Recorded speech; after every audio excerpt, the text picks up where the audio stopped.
Assalamualaikum warahmatullahi wabarakatuh. Waalaikumsalam. Waalaikumsalam warahmatullahi wabarakatuh. Ya, alhamdulillah. Sudah hadir di sini ayah bunda dari Sekolah Alam Bintaro yang siap untuk belajar tentang komunikasi efektif kepada anak. Tentunya di masa pandemi ini kita mungkin kadang mengalami kesulitan ya dalam berkomunikasi kepada anak, sehingga kita butuh lagi ilmu, butuh lagi booster. Gimana sih caranya yang efektif untuk berkomunikasi agar hubungan kita jadi makin harmonis tentunya, makin sinergi. Senang sekali rasanya saya berjumpa dengan ayah bunda di sini. Alhamdulillah Allah masih memberikan kita kesehatan hingga saat ini, juga anak-anak kita, sehingga kita tetap bersemangat untuk menimba ilmu di hari ini. Nah, untuk memulai hari ini, mari kita dengarkan pembacaan tilawah yang akan dilakukan oleh Pak Hanul. Kepada Pak Hanul, saya persilahkan. Baik, terima kasih Ayah dan Bunda atas kesempatannya. Assalamualaikum warahmatullahi wabarakatuh. Waalaikumsalam warahmatullahi wabarakatuh. A'udzu billahi minasy syaithanir rajim. Bismillahirrahmanirrahim. Ar-Rahman 'allamal Qur'an, khalaqal insan, 'allamahul bayan. Asy-syamsu wal qamaru bihusban, wan najmu wasyajaru yasjudan, was-samaa'a rafa'aha wa wada'al mizan, alla tatghaw fil mizan, wa aqimul wazna bil qisti wa la tukhsirul mizan, wal arda wada'aha lil anam, fiha fakihatun wan nakhlu zatul akmam, wal habbu dzul asfi war raihan. Fabi ayyi ala'i rabbikuma tukadziban. Khalaqal insana min salsalin kal fakhar, wa khalaqal janna min marijim min nar. Fabi ayyi ala'i rabbikuma tukadziban. Aku berlindung kepada Allah dari godaan syaitan yang terkutuk, dengan menyebut nama Allah yang Maha Pengasih lagi Maha Penyayang. Yang Maha Pengasih, yang telah mengajarkan Al-Quran. Dia menciptakan manusia, mengajarnya pandai berbicara. Matahari dan bulan beredar menurut perhitungan, dan tetumbuhan dan pepohonan keduanya tunduk kepadanya. Dan langit telah ditinggikannya dan dia ciptakan keseimbangan. agar kamu jangan merusak keseimbangan itu. Dan tegakkanlah keseimbangan itu dengan adil, dan janganlah kamu mengurangi keseimbangan itu. Dan bumi telah dibentangkannya untuk makhluknya. Di dalamnya ada buah-buahan dan pohon kurma yang mempunyai kelopak mayang, dan biji-bijian yang berkulit, dan bunga-bunga yang harum baunya. Maka nikmat Tuhanmu yang manakah yang kamu dustakan? Dia menciptakan manusia dari tanah kering seperti tembikar, dan dia menciptakan jin dari nyala api tanpa asap. Maka nikmat Tuhanmu yang manakah yang kamu dustakan? Maha benar Allah atas segala firman-Nya. Terima kasih. Jazakumullah. Wabillahi taufiq wal hidayah. Wassalamualaikum warahmatullahi wabarakatuh. Waalaikumsalam warahmatullahi wabarakatuh. Jazakallah khair untuk Pak Hanung yang telah membacakan tilawah serta sari tilawah. Semoga Pak Hanung dan kita semua yang mendengarkannya memperoleh keberkahan dari Allah Subhanahu wa Ta'ala. Kemudian kami persilahkan kepada Ibu Eli untuk memberikan sambutan dari Sekolah Alam Bintaro.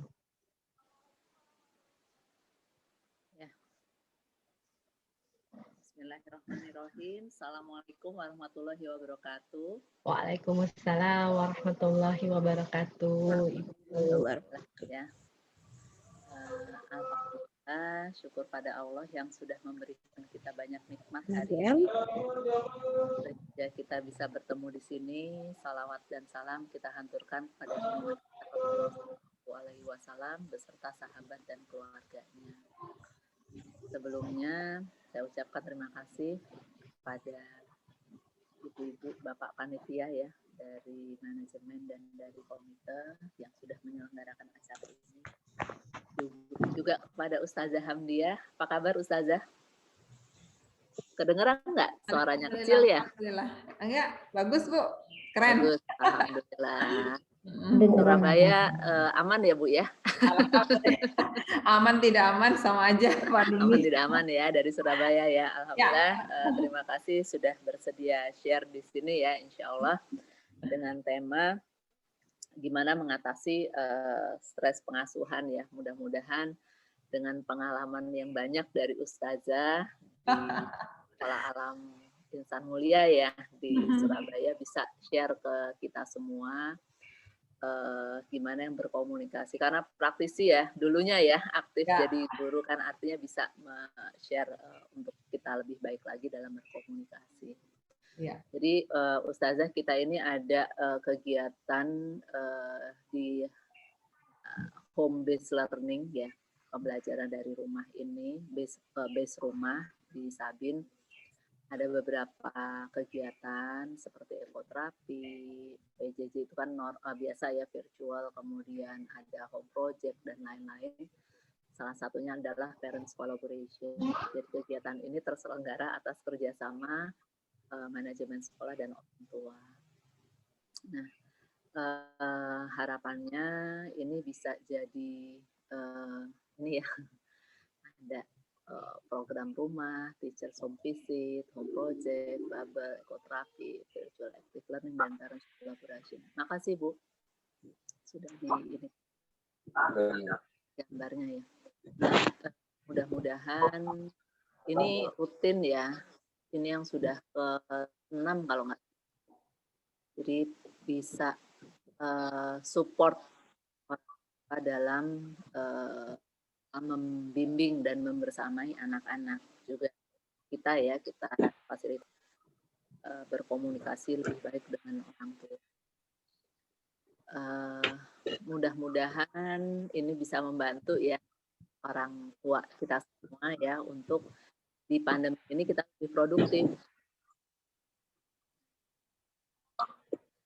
Kita mencari apa nih? Mencari hal-hal yang positif ya.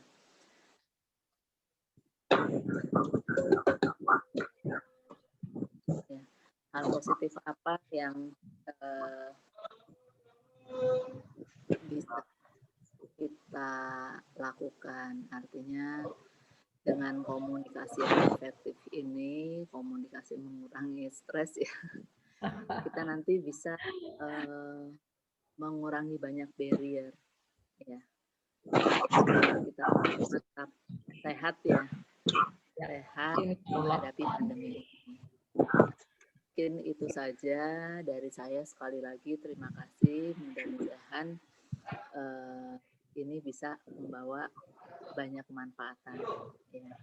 Terima kasih sekali lagi. Assalamualaikum warahmatullahi wabarakatuh. Waalaikumsalam. Warahmatullahi wabarakatuh. Jazakallah khair Bu Eli atas sambutannya. Nah, Ayah Bunda telah hadir bersama kita Ustazah Hamdiyatur Rahmah yang siap membagi ilmunya kepada kita semua. Gimana sih untuk mencegah stres selama kita mendampingi anak-anak kita dalam melakukan pembelajaran jarak jauh. Sebelumnya saya bacakan dulu ya aktivitas beliau nih yang Masya Allah luar biasa sibuk tapi padat ilmu. Yang pertama, beliau beraktivitas di Sekolah Alam Insan Mulia Surabaya. Beliau menjadi narasumber program Mozaik Radio Suara Muslim Surabaya sebagai praktisi pendidikan dan parenting. Masya Allah. Yang ketiga, pendamping program sekolah, pelatihan, seminar, juga kunjungan, visitasi ya Ustazah ya. Yang keempat, penulis artikel pendidikan di majalah LPMP Jawa Timur, Lembaga Penjamin Mutu Pendidikan Jawa Timur. Lalu beliau juga penulis artikel di Metropolis Jawa Pos. Kemudian beliau sebagai penggiat pendidikan inklusi, juga sebagai Education Research Membership, tim psikologi dari sekolah. Beliau juga sebagai koordinator program CMO School Network dan juga sebagai penulis buku yang pertama Sekolahku Laboratorium Kehidupan dan Sekolah Ortu Sekolah Guru. Masya Allah. Semoga Ustazah bisa berbagi ilmu dan mengajarkan kami semua memberikan manfaat yang lebih banyak lagi. Kepada Ustazah, saya persilahkan. Astaghfirullahaladzim, alladzi la ilaha illa huwal hayyul qayyum wa atubu ilaih. Bismillahirrahmanirrahim. Assalamualaikum warahmatullahi wabarakatuh. Saya jadi deg-degan, merinding, karena kenapa harus dibacakan itu hal-hal yang insya Allah biasa, karena kita berada di dunia pendidikan, maka apapun yang bisa kita lakukan, mari kita lakukan. Prinsipnya seperti itu sih, sehingga bisa berkontribusi yang terbaik. Puji syukur kehadirat Allah Subhanahu wa Ta'ala. Hari ini kita dipertemukan, ini sesuatu yang membuat saya bahagia dan sesuatu yang saya sampai ini serius. Sabin Bintaro itu gudangnya orang-orang cerdas, saya tanya sama Babe Wilham kalau saya panggil. Beliau pernah datang ke sekolah, kita diskusi panjang terkait pendidikan dan menyampaikan bahwa teman-teman di Sabin ingin belajar bersama. Saya juga tambah senang karena bisa belajar bersama para orang tua di Sekolah Alam Bintaro. Semoga suatu hari nanti Allah pertemukan kita secara langsung, pandemi hilang dan kita bisa ke sana juga. Salawat dan salam tercurahkan kepada Rasulullah Muhammad SAW. Tanpa syafaat beliau, tanpa beliau diturunkan kepada kita, maka insya Allah kita bukan siapa-siapa. Alhamdulillah, ayah dan bunda sehat hari ini. Alhamdulillah. Alhamdulillah. Yang sehat coba pakai gunakan fitur love, gunakan fitur love kayak yang sehat. Itu di bawah di Zoom itu ada fitur love. Wow, terima kasih luar biasa. Ada banyak 1, 2, 3, 4, 5, 6, 7. Wah, alhamdulillah semuanya sehat ya. Terima kasih, terima kasih. Sip, Ayah Bunda, jika tidak keberatan, bolehkah saya meminta Ayah Bunda menyiapkan kertas sama alat tulis? Barangkali kok nanti ada sesuatu yang bisa kita korek-korek diri sendiri gitu ya. Karena ini judulnya itu agak menakutkan, mengatasi stres pengasuhan gitu. Jadi jangan-jangan saya yang stres ini hari ini karena merasa harus berbagi Sabin yang gudangnya ilmu gitu kan. Tapi biar nggak stres saya makanya juga nyiapin diri. Oke, baik. Ayah Bunda, kalau hari ini saya bertanya siapa sih saya gitu ya? Atau bagaimanakah saya sebagai orang tua? Itu saya boleh minta tolong dituliskan nggak? Saya bertanya, bagaimana ayah dan bunda selama ini menjadi orang tua? Misalnya saya sudah baik, saya sudah mencoba untuk berkomunikasi dengan baik, saya sudah menyayangi anak saya. Ditulis 3 hal aja ya. Bagi yang sudah membawa pensil dan kertas, ada pertanyaan dari saya. Bagaimanakah saya sebagai orang tua?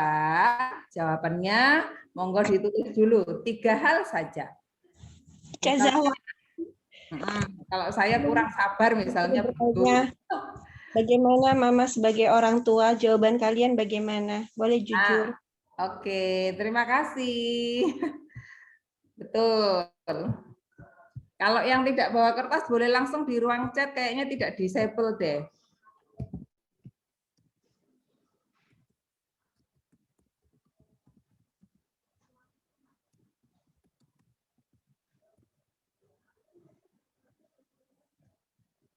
Oke.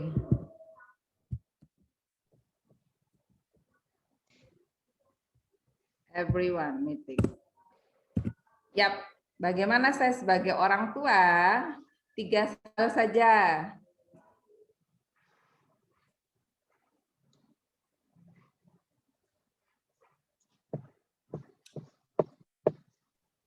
Oke. Terima kasih. Terima kasih. Di situ sudah ada yang nulis kurang bersabar, sayang, perhatian, enggak apa-apa. Ada 2 positif yang dikatakan satunya yang kurang, keren. Terima kasih. Ada KBB Nun. Luar biasa. Ayah Bunda, kenapa saya menggunakan beberapa fitur yang ada di Zoom? Karena hari ini kita judulnya komunikasi, supaya saya sama Ayah Bunda bisa sama-sama berkomunikasi, karena kita jarak jauh, maka kita gunakan yang bisa kita gunakan, gitu ya. Baik. Kemudian yang kedua, apa penyebab stres saya? Yang kedua, kalau misalnya hari ini masih ada yang stres, apa penyebab stres pengasuhan saya? Oke.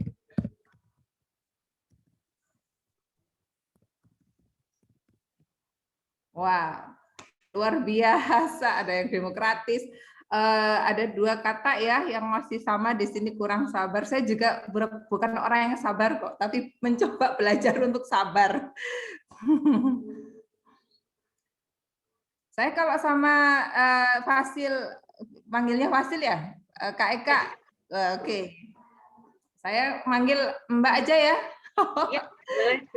Eka, terima kasih sudah mengawal ini dengan keren. Wah, terus terang kurang sabar. Oh, Kak Eka di sini banyak yang jawab kurang sabar loh. Kayaknya memang harus Sabin harus ini deh.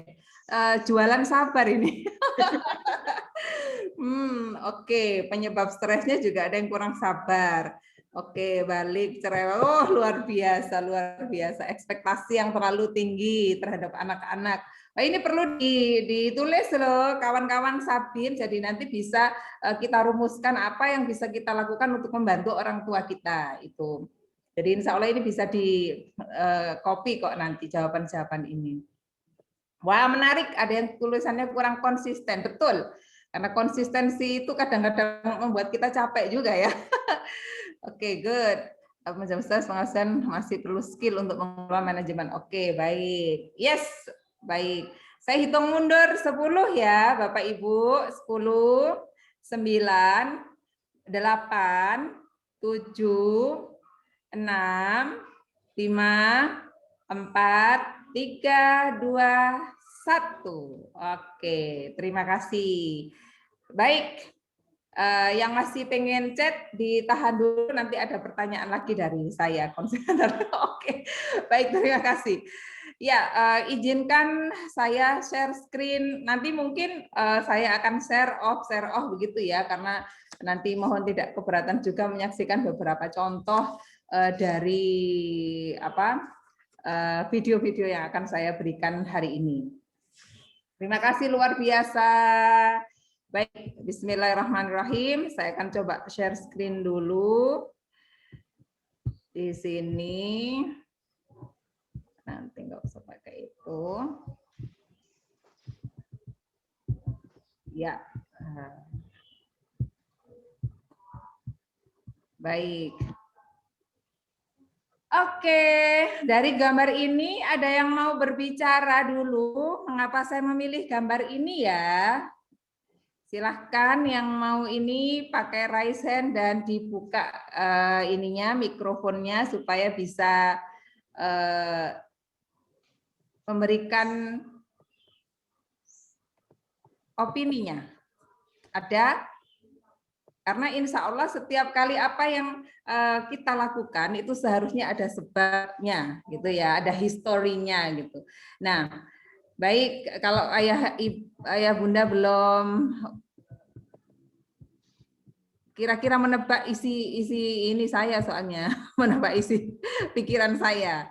Agak sulit ya kalau menebak isi pikiran. Makanya nanti kita tipsnya apakah menebak isi pikiran atau kita melihat dengan rasa saja. Baik, saya memilih gambar ini dan dengan judul ini komunikasi dengan bahagia karena di dalam satu buku yang pernah saya baca, buku The Danish Way of Parenting yang ditulis oleh seorang kewarganegaraan Indonesia, tapi dia menjadi pasangan hidup dari seorang Denmark, yang Denmark adalah sebuah negara yang sudah berpuluh-puluh tahun mendapatkan peringkat negara terbahagia di dunia.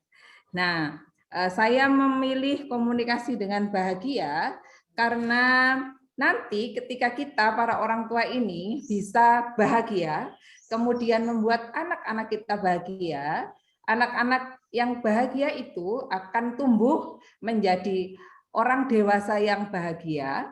Kemudian saat dia dewasa, dia kemudian punya anak dan akan membahagiakan lagi anak-anaknya, maka insya Allah ada konsep dirinya matang, ada kemudian dia bisa solusi, semuanya insya Allah akan teratasi. Tapi itu tidak semudah dengan apa yang kita sampaikan.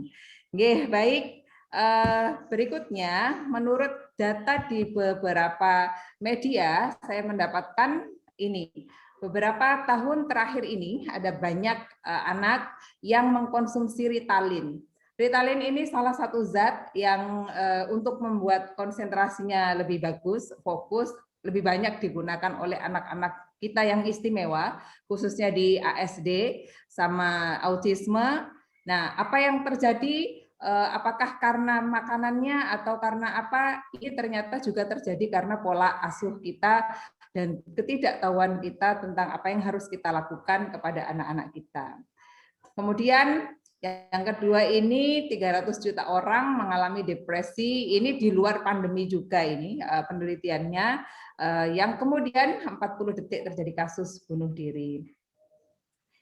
Ada yang angkat raise hand, Ratna, oke. Nanti Kak Eka, Mbak Eka, nanti kalau misalnya di tengah saya diskusi, bicara, kemudian ada yang bertanya, tidak apa-apa kok. Nanti kita langsung saling ini aja, saling diskusi saja. Baik. Tidak harus selesai saya ya. Iya, Ustazah. Oke, baik. Nah, ternyata penyebab stres yang tadi Ayah Bunda juga sudah menulis di situ, yang paling banyak saya lihat juga ada yang kurang sabar karena di pengasuhannya kurang sabar akhirnya menjadi stres. Itu ternyata kalau dikelompokkan di seluruh dunia ini ada namanya pubertas dini. Jadi kita itu terkaget-kaget sebagai orang tua melihat anak-anak kita itu mengalami pubertas yang lebih dulu daripada dulu kita mengalaminya. Ya wajar saja karena ini stimulusnya lebih banyak mereka daripada kita, gitu kan. Kemudian yang kedua, kompetitif. Kompetitif itu ternyata yang lebih stres lagi itu kompetitif dengan diri sendiri. Misalnya, kita orang tua ini apalagi di masa pandemi. Terus awalnya kita mungkin tidak 100% tahu perkembangan anak-anak kita gitu kan. Balik ke rumah kita tahu, loh kok ternyata anakku cuma bisa ini, loh katanya kemarin bisa ini, kok bisa ini, oh sepertinya anakku kemarin gini, kok ternyata bisanya gini gitu kan.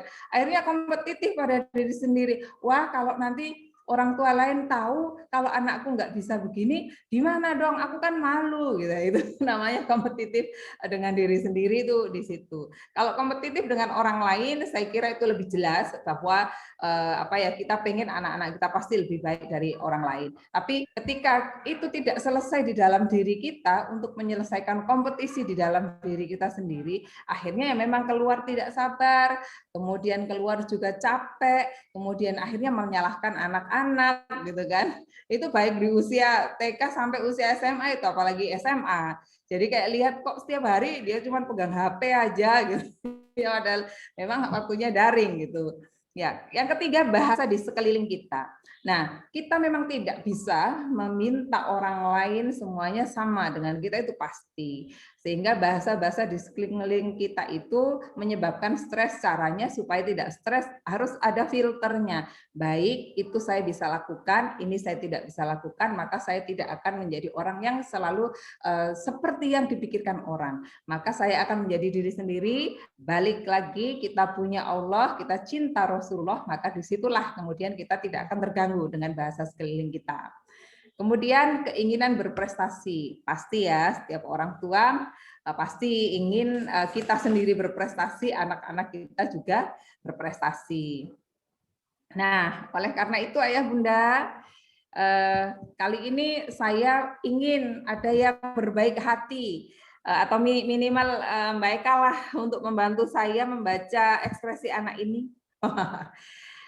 Kira-kira anak ini merasakan apa, Mbak Eka? Sedih. Oh, sedih. Mbak Eka kira-kira tahu nggak anak usia segini sedihnya itu karena apa ya?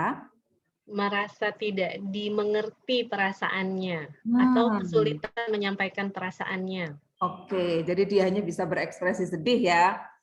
Terima kasih. Kalau yang gambar kedua, ini kayaknya kayak lagi takut ketahuan. Takut ketahuan. Ups. Oh, gitu ya. Atau salah ngomong gitu ya. Oke, baik. Berikutnya, ini lebih bersemangat, lebih ceria. Semangat, ceria. Oke, baik. Terima kasih, senang ya lihat ekspresinya yang ketiga ini ya. Semoga kita juga begitu, setiap hari bisa semangat kayak anak kecil ini. Dan yang terakhir, ini menurut Mbak Eka sopan nggak ya anak kecil kayak gini? Ya, ini meledek, kurang sopan kalau di kultur kita. Oke, tapi kalau misalnya ini adalah sebuah ungkapan ekspresi untuk dekat dengan mama papanya, kira-kira boleh apa enggak ya? Selama value di keluarganya memang sudah menyepakati mengizinkan, harusnya nggak apa-apa. Oke, baik. Terima kasih. Oh, saya punya partner yang keren. Terima kasih, Kak Eka. Luar biasa. Yes, benar seperti yang disampaikan oleh Mbak Eka. Jadi selama apapun perasaan yang ditunjukkan anak-anak kita, kemudian kita bisa berkomunikasi dengan mereka, kita juga bisa memberikan value kepada mereka, maka perasaan apapun itu akan punya rumah.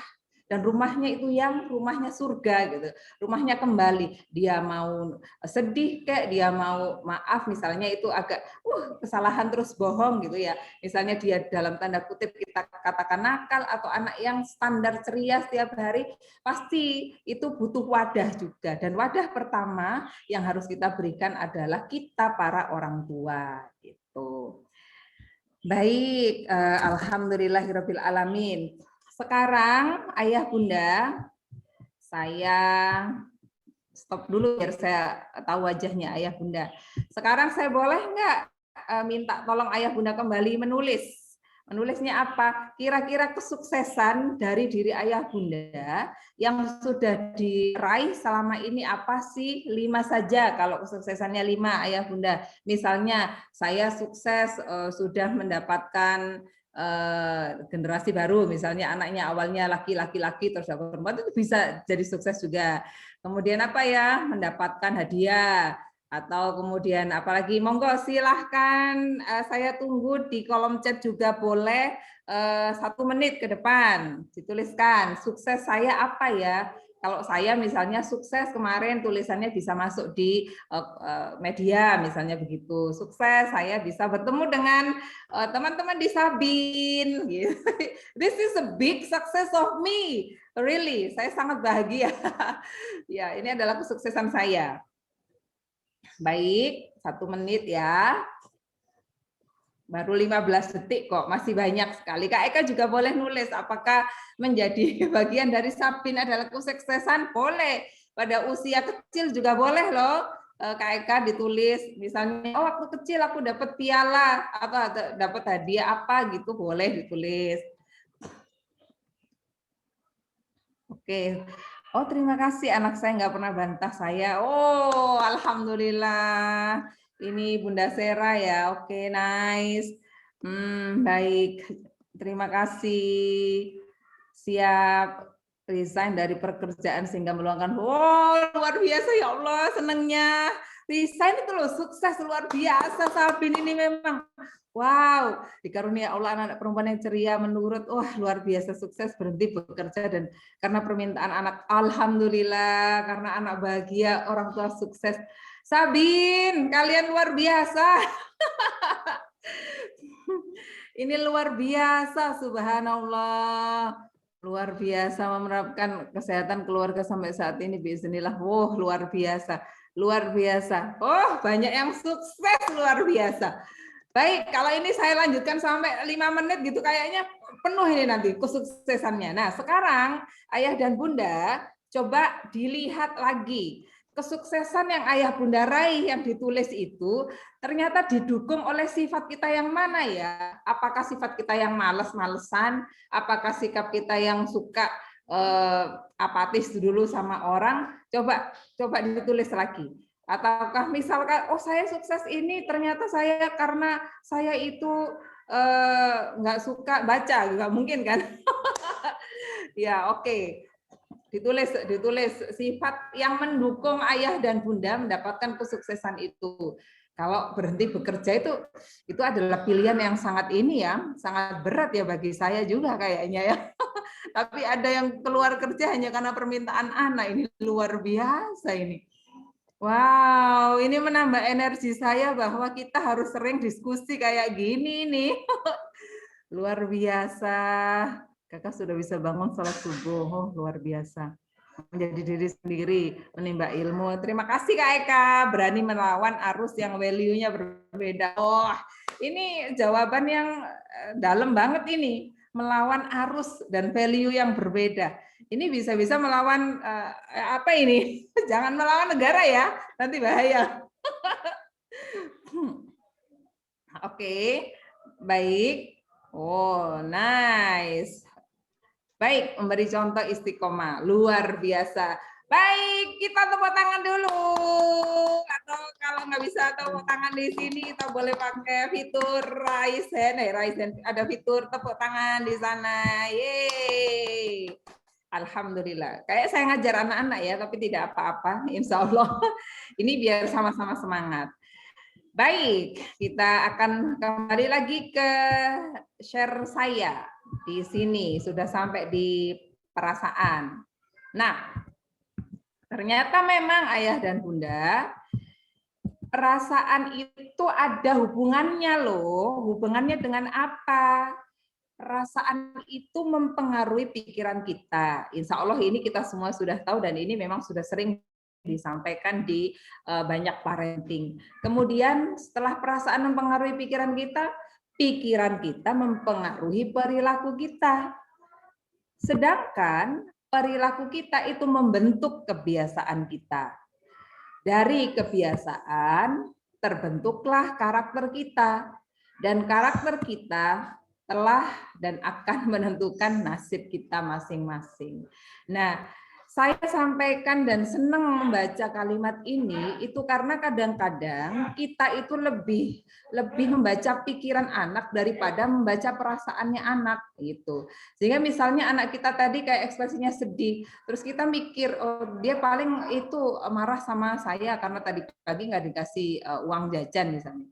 Nah, kita lupa kalau kemudian tanya dulu, nah, halo, perasaan gimana hari ini atau apakah kamu sedih? Kenapa kamu sedih? Nah, itu bedanya ketika kita lihat anak kita ekspresi, kemudian kita tanya, oh kita ngomong sama diri sendiri dulu, atau kita dengan lega hati untuk bertanya dulu. Itulah kenapa Kak Eka di Sabin waktu kita nggak ada pandemi kan pasti ada guru-guru yang jaga di depan pintu gerbang pagi untuk menyambut anak-anak kan? Betul. Yes, nah. Di saat itulah saya yakin teman-teman itu memberikan energi positif kepada anak-anak. Kalau Kak Eka waktu itu lihat pagi-pagi terus ada anak bete, apa yang dilakukan oleh Kak Eka pertama kali ke dia? Saya akan menghampirinya, akan berusaha menyamakan tinggi mata saya dengan dia. Lalu saya tanya, kenapa? Kalau mungkin dia masih terlalu kecil dan kesulitan untuk mengungkapkan, mungkin saya akan bantu menebak. Oh, oke. Baiklah. Kak Eka pernah nggak kalau lihat anak begitu, kemudian langsung dari kita datang terus hai, terus kita rangkul langsung? Pernah juga begitu? Saya belum pernah melakukan. Yes, kalau nanti ketemu anak yang begitu, karena itu bagian dari menenangkan Kak Eka, gitu. Apalagi kalau sudah kenal. Jadi enggak apa-apa, enggak kenal pun begitu. Saya biasanya kalau belum masuk di kelas sendiri, itu saya menyempatkan keliling ke semua sekolah, karena kita sekolah juga satu area ya, mulai ada SMP, SMA, kemudian ada SD juga, dan ada PGTK. Saya keliling dulu, nyapain aja, hai, kamu hari ini kok pakai jilbab pink sih? Kenapa? Oh enggak, itu tadi mama yang ngasih gitu. Jadi hanya sekedar membuat mereka mengencourage perasaan mereka sendiri. Oh hari ini kamu bahagia banget, pasti karena kamu makan kerupuk ya saya gitu-gituin juga. Akhirnya oh enggak, aku makannya loh, makan sate gitu. Jadi dia akhirnya keluar semua. Even sepertinya itu tidak bagi kita itu tidak penting, tapi bagi anak-anak itu sangat penting. Dan kalau sama SMA saya bilang kalau ini pada usia SMA, bajumu hari ini rapi banget. Kamu tadi malam dapat apa ya? Oh enggak Miss, ini hanya karena hari ini aku pengen nanti teman-teman lihat aku lebih ada perubahan aja. Kayak gitu. Jadi kalau di SMA disentuh hal-hal yang lebih style, kemudian kesukaan saat dia apa gitu, itu juga masih penting untuk anak-anak SMA. Bahkan saya kadang-kadang melihat, kamu sepertinya jatuh cinta hari ini. Mungkin itu resiko, tapi saya pasti akan tarik dia agak sedikit agak tidak ada teman-teman yang lain. Tapi ternyata kalau kita pas gitu, ya Mister, aku itu suka, akhirnya curhat gitu kan. Atau gini, Miss, nanti Miss ada waktu nggak? Nanti aku mau ngomong. Oh, itu kalau sudah kena begitu, itu alhamdulillah kita bisa membantu dia untuk mengeluarkan perasaannya dia. Nah, selanjutnya, kalau ini juga saya baca di buku yang kemudian menerjemahkan parents itu seperti apa. Ayah bunda, setelah kita tahu perasaan anak-anak kita, seharusnya kita sudah mulai ini, ganti lensa kita yuk. Jadi misalnya begini, kalau kemarin kita hanya menebak, maka ganti lensa kita sekarang ayo banyak-banyak mengeluarkan emosinya dia, mengeluarkan perasaannya dia dengan pertanyaan-pertanyaan yang sederhana tapi dia merasa diperhatikan gitu. Yang kedua, kita harus menilik pembawaan alami kita sendiri. Seperti ini misalnya, kita tahu bahwa anak-anak, misalnya anak SD, untuk membantu kita motong-motong sayur itu kan agak bahaya ya. Nauzubillah, kemudian nanti ternyata memang tangannya tergores, kita pasti akan panik. Terus gini, sudah jangan begini, jangan begitu, udah biarkan. Nah, itu mari kita hindari, tapi kita menilik pembawaan kita yang yang ketakutan itu, kekhawatiran berlebih, kita ganti. Oh, kamu terluka, baik, bisa dibantu mama. Sini kita harus tenang dulu, kita tidak boleh panik gitu. Saya pernah mengalami itu, kita waktu ada kegiatan anak-anak sedang membuat jus buah gitu ya, terus dia sedang mengupas buah, saya tahu bahwa tangannya dia itu sangat dalam, harus dibawa ke rumah sakit, tapi saya tenang dulu. Sepertinya ini oke, kamu hebat, kamu mau nangis enggak? Enggak, enggak apa-apa. Oke, baiklah. Terima kasih kamu tidak nangis. Aku cuci ya, saya cuci dengan tenang. Padahal saya yang khawatir, tapi saya mencoba dengan tenang dulu. Kemudian akhirnya saya balut. Kalau kita ke rumah sakit gimana? Oh, enggak apa-apa kan, Ustaz, tapi kan aku enggak sakit. Iya sih, cuman ini sepertinya harus dijahit karena Ustazah tadi lihat ada sedikit agak dalam. Oh gitu ya, Ustaz. Sudah, ayo kita ke rumah sakit gitu. Dan dia ternyata menjadi tenang. Kalau saya panik, itu juga tidak akan menyelesaikan masalah gitu ya. Akhirnya setelah selesai dari rumah sakit, sudah beres, baru saya telepon orang tuanya, Ibunda, terima kasih hari ini Ananda luar biasa. Terus saya tadi kan kita ada kegiatan ini Bunda, terus tadi itu dia kena bisa enggak, tapi insya Allah sudah selesai karena oh ya enggak apa-apa, akhirnya begitu. Tapi kalau kita belum menyelesaikan masalah dulu, kemudian sudah ngomong sama orang tua, pasti panik juga orang tua. Berikutnya, love is a verb. Cinta itu adalah kata kerja. Jadi kalau kita bilang bahwa kita mencintai anak kita, maka insya Allah seharusnya tidak ada kata lelah. Seharusnya itu ya, insya Allah orang tua semua juga tidak punya kata lelah. Terus kemudian love is verb karena dia adalah kata kerja, maka kalau misalnya saya mencoba ini anak saya kok masih belum bisa ya, maka besok harus ada lagi. Halo, ke kantor ya. Oh bentar.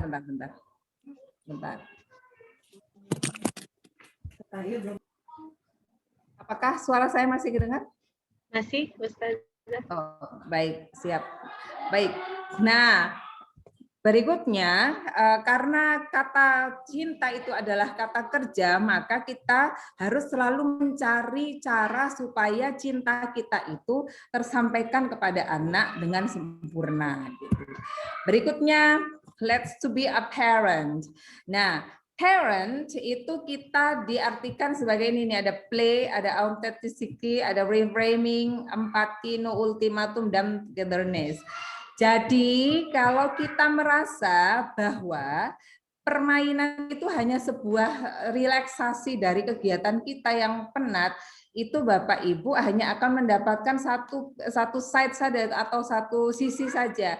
Tapi mari kita gunakan bahwa permainan itu adalah di mana ketika ayah dan bunda juga mendapatkan hikmah dari permainan itu, dan anak-anak kita bisa masukkan di dalam karakter yang kita inginkan untuk permainan itu gitu ya. Jadi jadikanlah permainan itu menjadi sebuah materi dari untuk membangun karakter dia. Itu. Berikutnya authenticity, reframing, empati, no ultimatum, dan togetherness. Kalau saya jelaskan satu-satu dengan agak panjang, sepertinya lebih baik nanti di pertemuan berikutnya kalau ada kesempatan gitu ya. Nah, sehingga saya akan membahas yang reframing ini yang lebih penting untuk kita. kita akan melihat dulu orang tua kita itu seperti apa ke kita. Nah, kemudian reframing itu nanti kita bisa artikan bahwa oh, waktu orang tuaku melakukan ini, aku waktu itu perasaanku begini. Sepertinya kalau aku lakukan pada anakku nanti bisa saja sama denganku atau berbeda. Nah, maka reframing itu butuh sekali selektif untuk melihat mana yang bisa kita pakai, mana yang tidak bisa kita pakai. Kemudian di empati, kita insya Allah semuanya sudah tahu membangun empati kepada anak itu sampai di mana, seperti apa, gitu ya. Kemudian no ultimatum berarti sebaiknya dikurangi untuk apa ya, lebih banyak kamu harus begini, kamu begini ya. Insya Allah ini Sabin sudah sangat meninggalkan ini jauh kayaknya ya kalau Sabin ya. Kemudian kebersamaan. Nah, kebersamaan seperti apa? Itu nanti yang bisa kita diskusikan mungkin atau Bapak Ibu akan nanti berbagi dengan kita semua di sini. Nah, kalau menurut Profesor David Hawkins, kebanyakan orang sakit itu karena di dalam dirinya tidak ada rasa yang penuh dengan cinta, kasih, dan tulus, ikhlas, terus yang ada akhirnya merasa menderita, merasa kesedihan dan keluhan. Ini diteliti beliau sehingga 20-30 tahunan, melihat di beberapa negara yang dinyatakan sebagai negara yang punya penduduknya panjang usianya, seperti itu. Baik, sekarang ini Kak Eka, saya minta bantuan lagi ya. Boleh, siap Ustaz. Iya. Ustazah. Kalau ini menurut Kak Eka, kira-kira anak ini gimana ya menurut Kak Eka? Emosinya anak ini? Seperti sedang marah atau tidak suka, tapi dipendam, berusaha diam. Keren. Berikutnya kalau si Mbak ini? Si Mbak ini, Mbak ini siapa namanya? Ya, seperti ingin apa ya, bertindak yang berbeda, yang dari yang kelihatan biasanya dia sebenarnya sesuatu yang punya sesuatu yang berbeda. Oke, Kak Eka sangat jeli loh, luar biasa loh. Dan dua tokoh yang saya taruh di sini ini dua-duanya anak di penjara loh, Mbak Eka. Luar biasa, tepuk tangan untuk Kak Eka. Jadi memang dua foto ini saya akhirnya cari sebenarnya ekspresi apa yang mereka, kemudian saya cari lagi, dan mereka adalah para narapidana usianya remaja. Jadi yang ini malah dia sangat manis tapi ternyata dia udah bunuh sekian orang gitu kan. Anak ini juga demikian. Nah, kalau tadi perasaan anak-anak kita itu tidak dikeluarkan dulu, kemudian emosinya tidak kita wadahi dengan benar, maka bisa jadi nauzubillah min dzalik, ini adalah contoh yang negatif gitu ya. Nah, ini insya Allah Dr. Aisyah Dahlan dan banyak juga di beberapa ini resources yang saya dapat. Jenis level emosi begini. Jadi ada apatis, itu paling negatif, yang sudah kita naudzubillah merasa apatis, kemudian kita sedih, takut, itu di level yang sangat rendah. Artinya kita sudah butuh bantuan orang lain untuk menjadi tempat ya untuk mau ngobrol seperti saat ini, kemudian komunitas kita bersama orang tua yang lain. Kemudian di sini ada marah, rakus, dan sombong. Dan masuk di energi positif adalah ada di semangat, menerima, dan damai.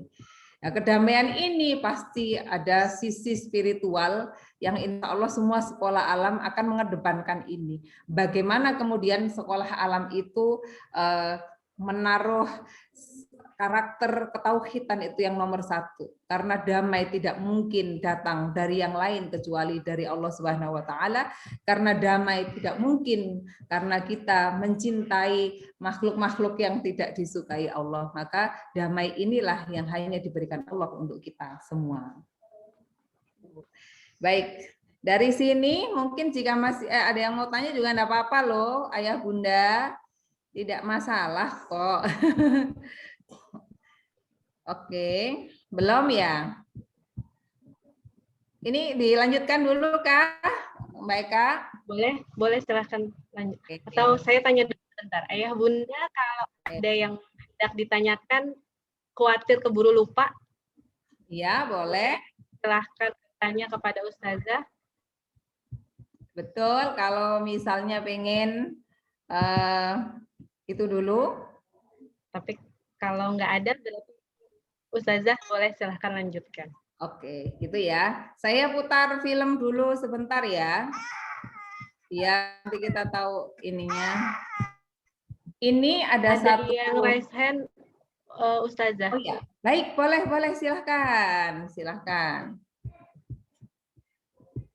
Langsung dibuka SD 5 Al-Kindi. Rai. Oh ya. Assalamualaikum. Silahkan Bunda Raihan. Ya, makasih. Assalamualaikum Ustazah.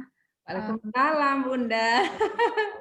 Mau tanya, mumpung muncul di pikiran, bagaimana kita menyeimbangkan antara mengajarkan kedisiplinan dan tanggung jawab dengan tetap menjaga level kebahagiaan anak. Karena apalagi yang besar kan saya udah SD 5 ya. Itu kan udah mulai belajar tanggung jawab kemandirian, tugas di rumah gitu ya. Dan itu juga memang di sekolah juga sudah dikedepankan gitu. Yes, betul. Cuman terkadang dari anaknya tuh, aduh kenapa sih harus gini gitu. Nah kita coba sampaikan, tapi tetap dia di dalam itu, jadi dia kerjakan, tapi tetap kadang ada menggerutunya, protesnya. Nah apakah itu dikategorikan sebagai tidak bahagia atau gimana tuh Ustazah? Iya. Kalau kategori bahagia harus di breakdown dulu ya Bunda Rehan.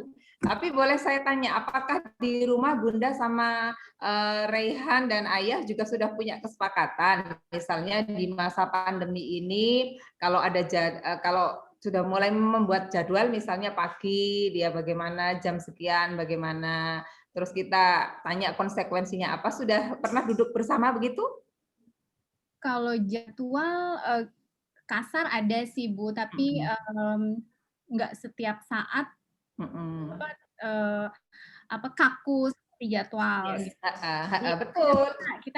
Kita ada jadwal pagi dia, misalkan setelah sekolah, terus setelah sekolah dia apa, terus ada jadwal dia main, itu ada. Baik, ya. Ini saya tanya begini karena saya sudah sama teman-teman tim saya cerita. Ini anak-anak kalau tidak diajak diskusi panjang terkait memahami ini, karena ini adalah unpredictable situation ya. Kita tidak tahu kapan berakhirnya pandemi, maka memang di 3 bulan pertama, Kak Eka mungkin nanti berbagi juga saya dengan teman-teman Sabin, 3 bulan pertama kami mengajari anak-anak membuat jadwal. Itu. Jadi jadwal itu juga harus tertulis, dia bisa menaruh di tempat yang memang bisa dilihat dia. Kemudian jadwal itu wajib dipresentasikan bersama orang tua. Dan orang tua pun saya dan teman-teman meminta, ayah dan bunda minta tolong juga menjadi alarm plus sama. Ada konsekuensi pun sama antara anak dengan orang tua. Misalnya jadwal sholat subuh gitu ya. Kemudian ada salah satu dari anggota keluarga yang ternyata hari itu terlambat, maka konsekuensi yang disepakati apa? Misalnya membantu menyiram tanaman, itu harus dilakukan. Bahkan bunda dan ayah juga harus dilakukan. Itu kami lakukan selama 3 bulan. Dan 3 bulan itu tetap harus tertulis dan ada nempel di mereka. Nah, akhirnya alhamdulillahirabbil alamin di bulan berikutnya mereka sudah otomatis bikin outline. Jadi bukan lagi jadwal yang detail karena kami juga sekolahnya sudah di semester kemarin itu kan sudah langsung oke, dari sekolah Zoom ada 3 kali pada jam ini. Setelah itu kalian boleh bebas. Mereka juga nulis dengan itu, nulis aku jam segini main, izinkan aku main dong Ma, ada yang nulis itu. Ada yang nulis juga begitu, pakai bahasa mereka sendiri gitu. Kemudian kami mencoba untuk itu dipresentasikan dan kami pengen bukti bahwa orang tua juga komitmen dengan itu, maka kami juga minta orang tua voice note dan kirim ke kami. Jadi iya Ustazah, anak saya sudah presentasi ini, insya Allah begini. Berarti artinya orang tua punya komitmen bersama. Itu yang kami lakukan untuk kemudian membawa itu menjadi level kalau toh tidak bahagia, mudah kembali menarik dia pada kebahagiaan gitu ya. Jadi ketika Mama aku itu capek soalnya ini ada perubahan jadwal begini. Oh, terus kamu enaknya ngapain berarti? Aku boleh nggak ganti dengan ini? Sepertinya nggak apa-apa sih, tapi nanti yang ini berarti kan tergeser. Nggak apa-apa Ma, nanti tak ganti besok pagi aja. Nah, akhirnya mereka negosiasi komunikasi itu jalan gitu. Nah, mereka juga disiplinnya akhirnya alami, tidak merasa melakukan itu karena mama, karena papa, tapi karena kesepakatan bersama dan membiasakan memang harus berbulan-bulan. Saya kalau kita saja di psikologi ya, kalau mau ada perubahan perilaku menurut teori-teori kan minimal 3 sampai 4 bulan baru kita akan bisa tahu apakah itu berjalan dengan lancar atau tidak. Insya Allah begitu ya, Bunda Rey. Terima kasih Ustazah. Sama-sama.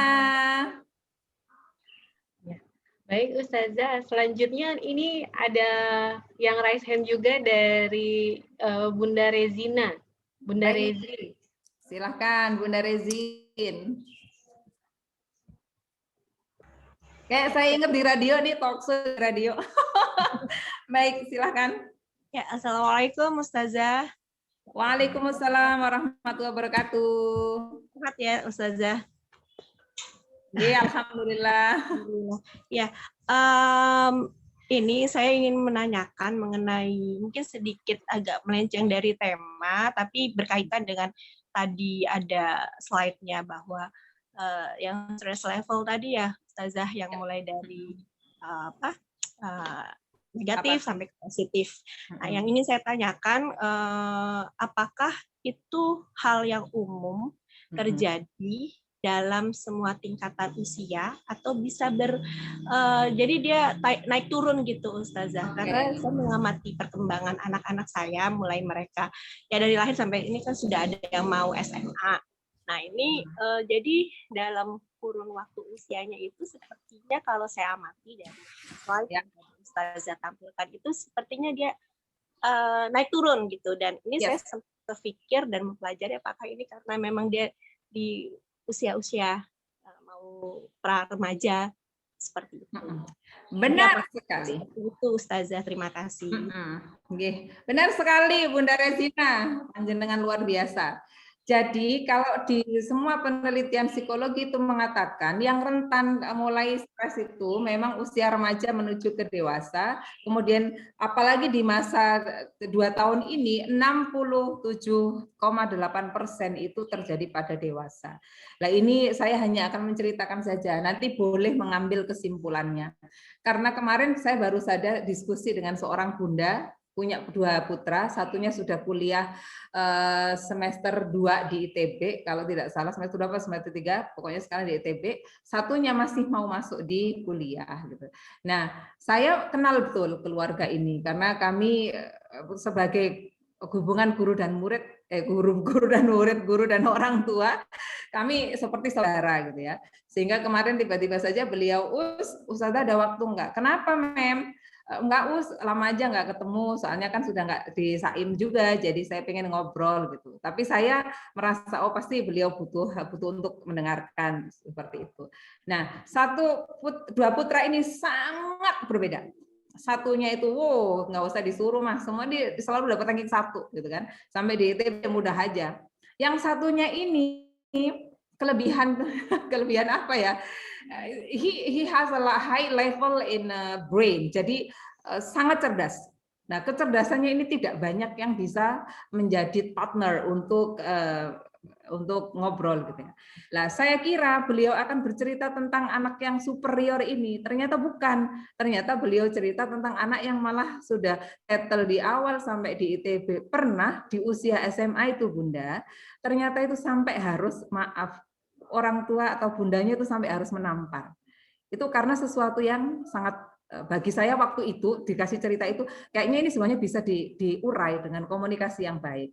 Hanya saja ketika diskusi kemudian putranya tidak setuju, ibunda dalam kondisi yang memang tidak cukup sabar saat itu, akhirnya ngomongnya agak tinggi. Lah ngomong agak tinggi itu bagi anak itu, kok selama ini bundaku nggak tinggi, tapi kok kali ini saya juga salah, memang saya tidak pernah menunjukkan itu. Ya karena saya waktu itu ada banyak tekanan di pekerjaan saya begini. Akhirnya saya waktu itu tinggi. Akhirnya beliau terpaksa juga melakukan maaf, menampar gitu ya. Kemudian anaknya mau membalas, astagfirullahaladzim, untung ayahnya, sehingga bertarungnya sama ayahnya. Nah, dari situ saya kemudian tanya, lah menurut Ibu saat itu yang paling dominan menyebabkan anak Ibu Mas A itu gimana kok bisa begitu? Iya, saya tahu. Ternyata dia itu mengalami ini kan karena usianya itu sudah ABG, dia mengalami hormonal yang memang sudah mulai besar, dan dia waktu itu kami memang tidak selalu ada sama dia. Ayahnya pekerjaannya tidak di Surabaya. Saya sendirian, sehingga memang itu saya tahu saya harus membereskan diri saya dulu gitu. Nah, dari sini kisah ini insya Allah yang saya tahu, karena keluarga ini sangat tertata rapi, tapi hanya karena waktu itu tidak mampu sama-sama mengelola emosi dengan level emosi yang tepat, akhirnya menjadi sesuatu yang negatif terlihatnya. Nah, benar sekali, di usia-usia remaja itu kita sudah mulai alih peran. Jadi yang awalnya pertanyaannya itu dengan, hari ini jadwalmu apa? Kamu jangan lupa ya, pulangnya nanti jangan terlalu malam. Itu mungkin, Mas, hari ini ada yang bisa dibantu Bunda nggak dengan jadwalmu? Mungkin bisa diubah menjadi seperti itu sih. Oh nggak ada, soalnya oh ya wes, berarti gini Mas, nanti Bunda itu kan ada juga pekerjaan begini, bisa nggak kalau Mas datangnya nanti jam 10 misalnya. Itu lebih baik dikomunikasikan dengan jelas, misalkan jam ya jam 10, jangan bilang jangan terlalu malam ya, terlalu malam kita sama anak-anak kita bisa jadi berbeda gitu kan. Jadi kalau bisa jangan lebih dari jam 10 ya Mas, seperti itu. Insya Allah demikian Bunda Rezina, semoga membantu. Alhamdulillah, Masya Allah, terima kasih ya Ustazah. Sama-sama. Baik. Ya, mau Ustazah, ini masih ada satu lagi yang ngechat untuk tanya, boleh? Boleh. Iya, ini dari Bunda SD1 TKA Kiankina. Oke. Ini saya bacakan ya Ustazah ya. Yep, Ustazah, terima kasih ilmunya. Ya. Terima kasih ilmunya, menarik dan sangat bermanfaat. Nah, ini beliau bertanya tentang menilik pembawaan alami. Saya punya pembawaan yang kurang bisa berlemah lembut dan lebih cenderung to the point. Nah, termasuk ke anak-anak. Nah, menurut Ustazah, apakah ada cara untuk bisa mengubahnya atau tidak perlu diubah? Nah, ini sepertinya banyak nih Ustazah yang seperti Iya. I have been there. Saya juga demikian, Bunda. Saya dalam merasa orang yang paling disiplin gitu ya. Karena apa? Karena memang latar belakang yang sudah pernah saya dapatkan, saya disiplinkan dari kecil. Ya Bunda, ini hanya berbagi, semoga ini bukan kesombongan, auzubillah min dzalik. Saya itu hidup bersama nenek saya, meskipun ada abah dan ibu yang masih ada waktu itu, sekarang beliau semoga husnul khotimah keduanya sudah tidak ada. Nah, ketika bersama nenek itu alhamdulillah nenek punya kebiasaan sholat malam. Setiap 2:30 pagi, waktu itu saya pasti dibangunkan, kalau nggak bangun ya sampai dimandikan supaya bisa gitu kan. Itu tahun sekian, Kak Eka jangan lupa usia saya sekarang bukan 19 loh ya. Ya, itu. Nah, kemudian dari situ saja kemudian diberi tanggung jawab untuk misalnya kami punya peliharaan kambing gitu ya. Saya juga punya tugas, kakak saya punya tugas. Nah, insya Allah dari hal-hal yang terbiasa itu akhirnya membangun saya menjadi orang yang saya merasa ini, this is me, like saya always kalau sesuatu itu rasanya mengganggu gitu. Nah, tapi di sini kalau saya ditanya apakah yang terbaik untuk mengubahnya atau tidak perlu dirubah? Pembawaan kita adalah pembawaan kita. Yang paling baik adalah disesuaikan. Tidak perlu dirubah. Kalau menurut saya pribadi. Disesuaikan seperti apa? Ketika saya datang di sekolah ini, saya juga sudah di beberapa kayak LSM begitu. Nah, saya jadi tahu, oh ternyata sikap disiplin yang pembawaan saya ini harus saya terapkan pada titik ini. Tapi ketika ini, oh nggak bisa ini, nggak bisa. Saya pasti akan kalah, saya akan capek sendiri. Maka yang paling benar adalah nyetel. Kayak kita nyari volume radio, frekuensi radio. Ketika radio itu belum bagus suaranya, maka kita cari. Ya, insya Allah pembawaan apapun yang kita punya, karakter ya komunikasi terbaik kita, berarti insya Allah kembali kepada Allah. Dan caranya apa? Lebih terbuka kepada lingkungan, kemudian menyesuaikan diri, khususnya anak-anak kita pasti karena kita cinta dengan mereka. Insya Allah. Sudah, kita nonton dulu ya, biar nggak ini ya. Ya, baik Ustaz. Terima kasih Bunda SDTK lah. Semoga bisa membantu Bunda. Ya, semoga bisa membantu. Coba kita lihat kalau kita lakukan ini sama anak-anak kita nanti bagaimana ya.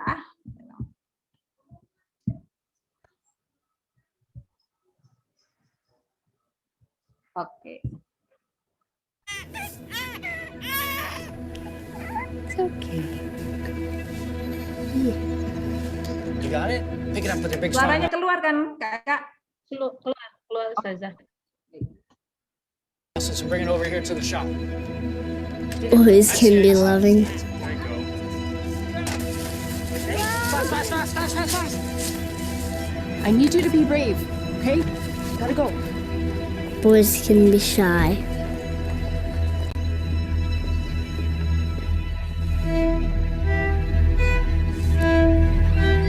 Boys can be sad. Why are you crying? Boys, don't cry, right, honey? Be a big boy, please.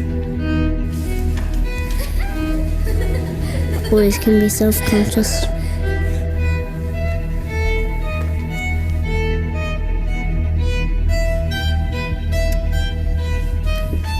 Boys can be intelligent.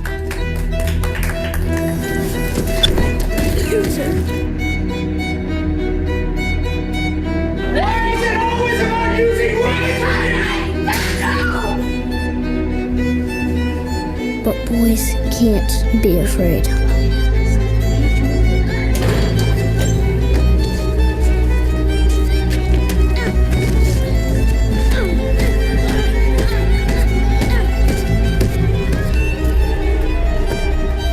Boys can't be gentle.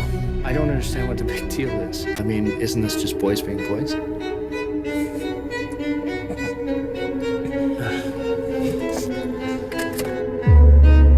Boys can't be weak.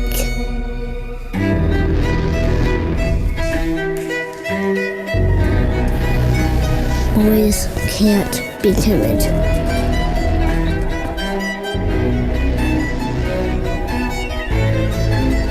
Boys can't be hurt.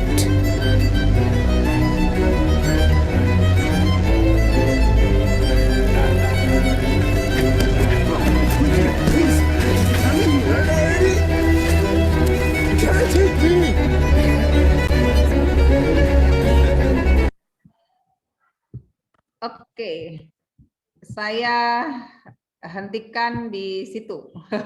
Mohon maaf karena yang jadi saya sulit mencari itu, nauzubillah, anggap saja karena dari negara lain ya. Ya, kita mungkin merasa benar bahwa ketika punya anak laki-laki itu harus kuat. Anak laki-laki itu enggak laki-laki lebih besar dari harus ini. Ya, ada suara? Oh, tidak baik. Nah, ketika itu tidak didiskusikan dengan baik dan benar, maka apa yang dikatakan orang tua itu masuk saja semuanya di dalam otak anak kita, kemudian menjadi value yang entah itu nanti efeknya bisa bagus dan bisa tidak bagus gitu ya.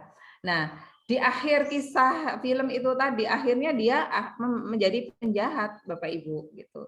Nah, jangan sampai value yang kita berikan kepada anak-anak kita itu tidak melibatkan tadi itu, menggali perasaannya, kemudian emosinya dia itu seperti apa. Saya banyak menemui anak-anak itu karena lebih banyak begini, orang tua lebih fokus kepada kognitif mereka. Kenapa anak saya nggak bisa nulis? Kenapa saya begini? Kenapa anak saya begini? Kemudian sampai saat ini saya akhirnya melakukan terapi. Kebetulan barusan di kelas saya saat ini ada anak yang alhamdulillah ketika ketemu teman di Zoom begitu ya, dia bisa ceria, dia bisa. Tapi kalau ketemu orang dewasa, rasanya itu sebuah tekanan.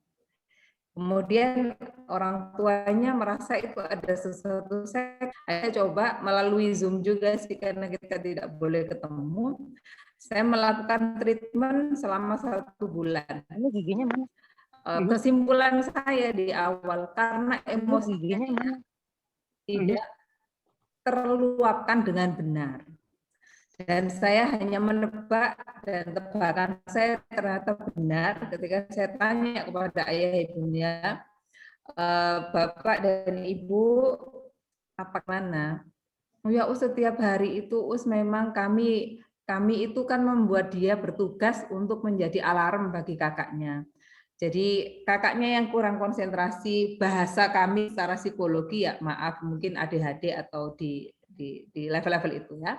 Kemudian adiknya ini diperankan sebagai orang yang harus selalu ngopeni. Ngopeni itu bahasa Jawa ya. Bintaro tahu nggak sih? Oh ya, mengingatkan dan seterusnya lah ke kakaknya. Disuruh memahami kakaknya begitu ya. Padahal usianya ya butuh untuk kemudian emosinya dilihat, perasaannya didengar gitu kan. Nah, akhirnya kebiasaan itu di usia ini mulai muncul. Jadi kalau dulu usia kelas 1, 2, 3 masih aman. Kelas 4 tahun lalu ketemu saya tapi hanya 1 semester, saya lihat saya sudah punya, ini anak perlu dibantu itu. Tapi Allah kasih kita pandemi sehingga saya lakukan akhirnya sekarang dengan daring. Saya tahu kuncinya Bapak Ibu sudah pernah lakukan bagaimana kemudian membangun persaudaraan antara adik dan kakak ini. Oh, itu juga bisa menyebabkan ya. Ya kami sekarang akhirnya saya tugas bagaimana caranya membuat kakak dan adik ini menyadari peran kakak dan adik. Karena dia sama kakaknya saja tidak bisa berbagi. Sehingga saya sarankan treatment yang paling sederhana.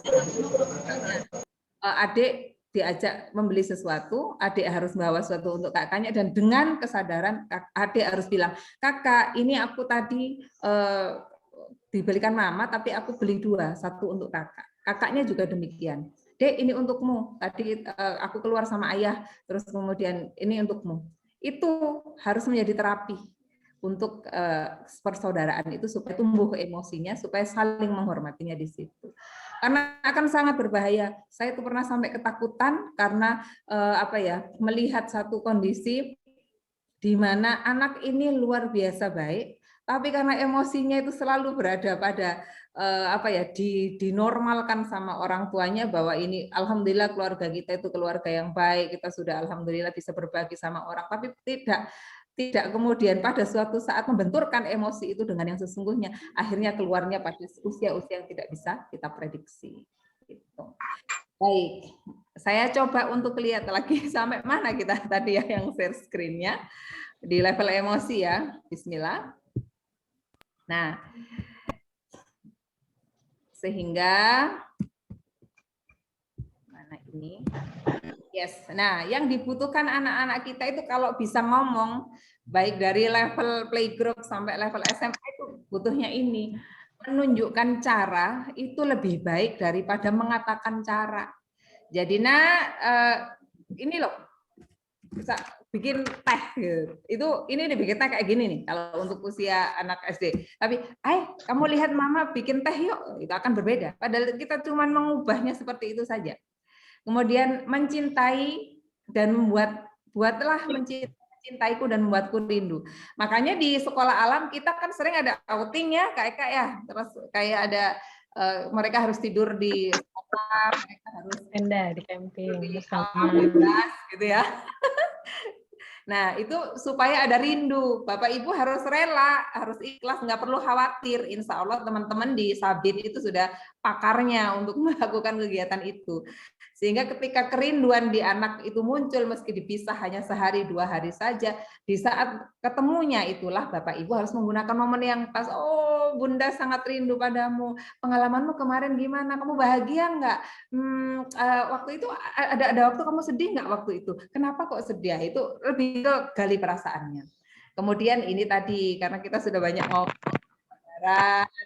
jadi anak-anak kita itu mau ngomong, ajari dong Ma, aku tuh dengan sabar dan ramah. Kalau Mama ngajarinya tidak sabar sama wajahnya tidak pas, itu aku juga tersiksa gitu kan. Itu tidak hanya anak-anak kecil, SMA juga sama, pengennya begitu. Kemudian Mama, Papa, jadilah sumber energi surgaku. Karena kembali lagi ayah bunda, kita itu alhamdulillah bisa mencetak generasi saat ini dengan baik. Itu karena nanti ketika kita sudah dipanggil kembali oleh Allah itu, ya mereka itulah kalau soleh dan soleh, maka mereka yang bisa untuk mendoakan kita. Insya Allah begitu. Nah kemudian caranya bagaimana kalau jadi sumber surga? Kalau bicara itu bicara denganku Mama, bukan hanya bicara padaku. Jadi ajaklah duduk tenang-tenang, Papa Mama benar-benar menyediakan diri untuk berbicara dengan anak-anak kita. Kemudian Mama dengarkan aku terlebih dahulu, baru Mama boleh nasihati aku. Kalau mereka bisa ngomong itu akan bilang begitu. Jadi kadang-kadang kita itu kan melihat tingkah anak kita langsung saja komentar. Halo, itu sebenarnya kamu ngapain ya? Tanya dulu. Terus kemudian dengarkan mereka, baru kemudian kita beri nasihat kepada mereka. Nah, kemudian berikutnya anak itu akan bilang, terimalah aku Mama, karena aku memang berbeda. Jadi jangan pernah samakan anak kita dengan siapapun, even with the brother. Dengan kakaknya pun jangan pernah cari mana yang harus disamakan. Tapi berbeda itu adalah berkah, berbeda itu adalah rahmat dari Allah Subhanahu wa taala. Dan ini ayah bunda, kita sudah sangat familiar dengan satu kisah ketika Rasulullah di Masjid Nabawi, kemudian bersama para sahabat, Rasulullah memberikan nasihat, Rasulullah menyampaikan wahyu, kemudian anak-anak di luar masjid itu sedang bermain, dan ketika salah satu mainannya itu masuk di masjid Rasulullah, anak haram siapa itu? Ya, Rasulullah bertanya begitu. Si ayah kebetulan berada di depannya Rasulullah, mendengarkan Rasulullah, langsung merasa sangat malu. Itu anak saya, kenapa dikatakan anak haram? Langsung dia mikir, apakah waktu itu istri saya melakukan kesalahan? Tanpa menunggu panjang, setelah kajian dari Rasulullah selesai, kemudian si ayah pulang bertanya kepada istrinya, istriku, tadi ada kejadian begini, kemudian Rasulullah mengatakan anak haram. Sebenarnya apa yang terjadi padamu saat itu? Sudah mulai, enggak ada, aku insya Allah tidak ada yang aku lakukan dengan sesuatu yang buruk atas pernikahan kita. Kemudian kalau begitu apa ya yang menyebabkan Rasulullah begitu sampai berpikir, beberapa hari berpikir, terus karena Rasulullah yang bicara, maka si ayah datang ke rumah Rasulullah. Ya Rasulullah, assalamualaikum. Saya boleh tahu Rasulullah, kemarin waktu ada kajian itu, waktu mendengarkan Rasulullah, ada anak yang bermain itu adalah putra saya. Kenapa ya Rasulullah bilang itu haram? Kemudian Rasulullah, oh itu berarti anakmu. Ini kayak saya ya, ayah bunda. Kemudian apa? Coba ingat-ingat apa yang kamu lakukan selama istrimu mengandung, selama kalian usia pernikahan kalian. Kemudian diingat. Ternyata ada satu waktu ketika mengandung itu si bunda kepingin makan buah kurma yang sedang buah kurma yang agak muda gitu. Nah, si ayah bekerja di kebun kurma majikannya, melihat ada kurma jatuh, ambil dari kurma jatuh itu 1 butir, Bapak Ibu, di dalam cerita. Ini memang hadisnya agak dhaif, tapi karena bagus maka bismillah jadi inspirasi kita. Nah, akhirnya ketika diambil 1 biji kurma itu diberikan istrinya, semoga ini nggak apa-apalah, cuma 1 biji aja. Ternyata Rasulullah bilang, Itulah kenapa kemudian biji kurma yang tidak halal itu menyusun perilaku-perilaku yang tidak baik dalam diri anak-anak kita, dalam diri generasi kita. Nauzubillah min dzalik ya. Jadi semoga saja kita bisa memastikan kehalalan makanan yang kita konsumsi khususnya untuk anak-anak kita ini. Cerita yang lebih terkenal lagi ada ceritanya putra dari yang sekarang Imam Syafi'i ya. Itu juga luar biasa itu. Menjaga kehalalan makanan dilakukan oleh ibunda Imam Syafi'i dengan sedemikian rupa. Ya.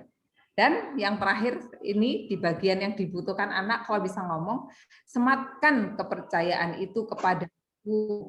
Jadi apapun yang dilakukan anak-anak kita untuk melatih mulai dari usia kecil, PGTK, hanya sekedar, Mas, kamu bisa nggak naruh ini di situ? Entah itu benar apa tidak, beri kepercayaan terlebih dahulu. Apalagi kalau sudah usia SMA, ya tidak bisa kemudian di saat ini ibu bapak belum menjalin komunikasi dengan baik, kemudian memberikan kepercayaan juga pasti akan sulit kan. Maka kalau belum, mari kita mulai kembali dari awal, tidak apa-apa. Yang penting tidak terlambat. Itu. Baik, Kak Eka lagi, Kak Eka. Ini siapa Kak Eka? Obama, Barack Obama. Obama ini ngapain ya? Kok gini ekspresinya? Mungkin sebel atau tidak memperoleh apa yang dia harapkan.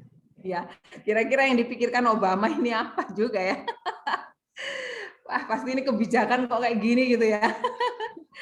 Baik, berikutnya muter lagi. Kalau ini kayak Kak, bisa ya? Ada aja wartawan itu kalau nyari. Ini berarti gimana? Sedih. Mungkin nggak kepilih lagi. Gimana Kak Eka? Ya, Obamanya merasa sedih tapi dia nggak bisa mengungkapkannya dengan lepas, jadi dia berusaha tangguh, berusaha kuat dengan kesedihannya. Oke, baik. Kak Eka dulu lulusan apa? Psikologi? Bukan, saya dokter gigi. Oh, ya sudah, enggak apa-apa, dokter gigi itu luar biasa. Tapi belum kembali praktek, hanya memang kebetulan dari sejak saya kuliah saya ngajar anak sampai sekarang. Nice, luar biasa Kak Eka. Terima kasih Kak Eka. I love you. Baik. Nah, komunikasi itu adalah sebuah kemampuan yang harus dilatih, memang dipelajari, dilatih kayak kita melatihkan anak-anak kita untuk riding bicycle. Jadi kayak kita melatih untuk mengetik, juga menempatkan jari kelingking di mana kalau bisa pengen cepat. Ya kalau kita berharap bahwa itu akan berjalan dengan baik, kita bisa pakai sepeda dengan baik, mengetik dengan akhirnya sangat ahli, ya memang kita harus selalu mengimprove diri kita sendiri, kualitas diri kita khususnya, gitu ya, supaya menjadi bagian dari kehidupan kita. Dan komunikasi ini kalau orang yang sangat cerdas, dia levelnya misalnya selalu juara dunia gitu ya, tapi komunikasinya jelek, tidak dilatih ya, tetap aja tidak bisa menyampaikan apa yang ada dalam pikirannya, perasaannya dengan baik. Nah, kita nonton lagi boleh ya, Kak Eka ya? Boleh, silahkan Ustazah. Baik, saya stop share dulu, sudah saya ini. Atau mungkin ada yang mau tanya dulu sebelum kita nonton, enggak apa-apa. Ayah Bunda jika ada yang mau ditanya ya, sebelum kita nonton, silahkan. Ustazah sangat terbuka. Kalau Ayah Bunda ada kebetulan unek-unek atau sesuatu yang sama. Oh ini ada sudah Ustazah dari Pak Wisnu. Baik, silahkan Pak Wisnu. Saya siap mencatat. Assalamualaikum, sebenarnya itu Ibu. Oh, baik. Tidak apa-apa. Baik, Bu Wisnu. Oh, bukan ya, Bu. Sebenarnya panggilan saya Anti, Ustazah. Panjangnya Wisnu Widianti. Oh, baik. Maaf. Wisnu Widianti. Baik, Bunda Wisnu Widianti. Saya sendiri juga gabungnya baru nih, belum lama, tapi pas kebenaran tentang komunikasi. Jadi saya punya 2 anak, yang satu menjelang SMA, yang satunya lagi mau masuk SMP. Nah, 2 anak ini memang berbeda sifat, cuman memang yang saya temui kesulitan itu adalah untuk berkomunikasi dengan mereka. Oke. Untuk di sisi mananya Kak komunikasinya itu ketika apa misalnya? Jadi untuk yang anak nomor 2 itu yang jelas satu seperti tadi kisah yang Ustazah sampaikan, yang dia seperti kayak alarm gitu ya, alarm. Tapi itu secara alami, kami tidak pernah maksudnya cerita menugaskan. Itu selalu dengar dari gurunya juga bahwa dia sering menjadi polisi lah gitu, polisi buat teman-temannya kalau ada anak yang melanggar peraturan atau konsekuensi aturan yang diberlakukan oleh Fasil. Nah, di rumah juga begitu. Nah, cuman jadi pertanyaan saya ada 2. Yang pertama, makin besar, makin dia sekarang makin ABG itu dia memang orangnya kekeh. Jadi kalau misalkan dia sudah bilang, dia tahu bahwa jam segitu sudah tidak boleh main game misalkan. Dia ngelihat adiknya begitu, dia akan kekeh, adik nggak boleh, terus gitu. Nah, terus juga, nah itu saya melihatnya memang di satu sisi bagus, cuma di sisi lain kadang-kadang kita memberi itu suatu saat nanti saya tahu, apalagi di usia ABG,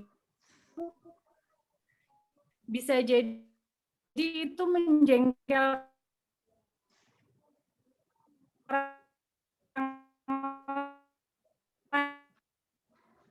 Bunda Wisnu, maaf suaranya terputus-putus.